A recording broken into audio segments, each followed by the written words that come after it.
안녕하세요. 피부 건강을 책임지는 한의사 박연경입니다. 여러분의 장은 편안하신가요? 제가 초진 환자분들 진료를 할 때, 그리고 재진 환자분들께서 치료받으러 오실 때 지겹게도 하는 질문이 있습니다. 바로 대변 상태는 괜찮으세요? 매일 화장실 잘 가세요? 아니면 또 변은 시원하게 보실까요? 이런 질문들을 하게 되는데요. 사실 일상적으로 묻기에는 조금 민망한 질문이지만 피부 질환을 치료하는 데는 빼놓을 수 없는 질문입니다.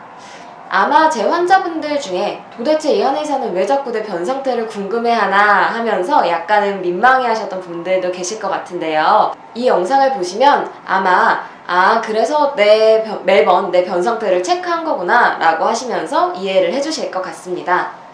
사실 우리 피부는 잘 먹고 잘 자고 잘 싸면, 그러니까 다른 말로 하면 소화를 잘 시키고 또 깊은 잠을 자고 그리고 배변 활동이 원활하면 대체로 문제없이 유지가 되는 경우가 많습니다. 하지만 피부 환자들 같은 경우에는 이 셋 중에 하나 이상 문제가 있는 경우가 있습니다. 오늘은 그 중에 잘 싸는 문제, 그러니까 대변을 잘 보는 것이 피부에 얼마나 중요한지에 대해서 말씀드릴 예정입니다. 우선 무름변을 보거나 혹은 설사가 잦은 경우가 있습니다. 이런 경우는 장이 예민하게 반응을 한다는 걸 의미하고요. 장 점막이 민감해져 있다는 것은 또 피부로 봤을 때는 피부 역시 외부 자극에 민감하게 반응해서 염증이라거나 알러지 등과 같은 피부 질환이 쉽게 발생할 수 있다는 것을 의미합니다. 이와는 반대로 이제 대변이 좀 단단하게 잘 나오지 않거나 혹은 토끼똥처럼 이제 작고 단단한 변을 보는 경우, 그러니까 주로 변비를 호소하는 분들이 많은데요.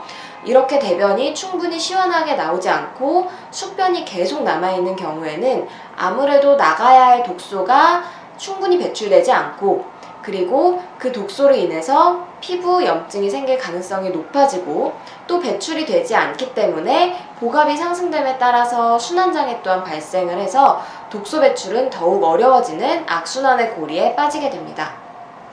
이로 인해서 피부 증상이 발생하거나 혹은 기존에 있던 피부 질환이 점점 악화될 수가 있는 거죠. 이 외에도 변의 냄새라든지 색깔과 같은, 그러니까 다양한 요소들이 우리 피부 건강을 좋게 하기도 하고 혹은 악화시키기도 합니다.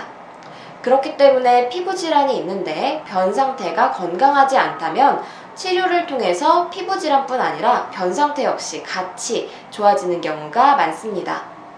혹시 피부 질환이 있는데 건강한 배변 활동도 하지 못하고 계신다면 진료를 통해서 피부 질환의 근본적인 원인이 건강하지 못한 배변 활동에 있는지 혹은 아닌지 확인해 보시는 건 어떨까요?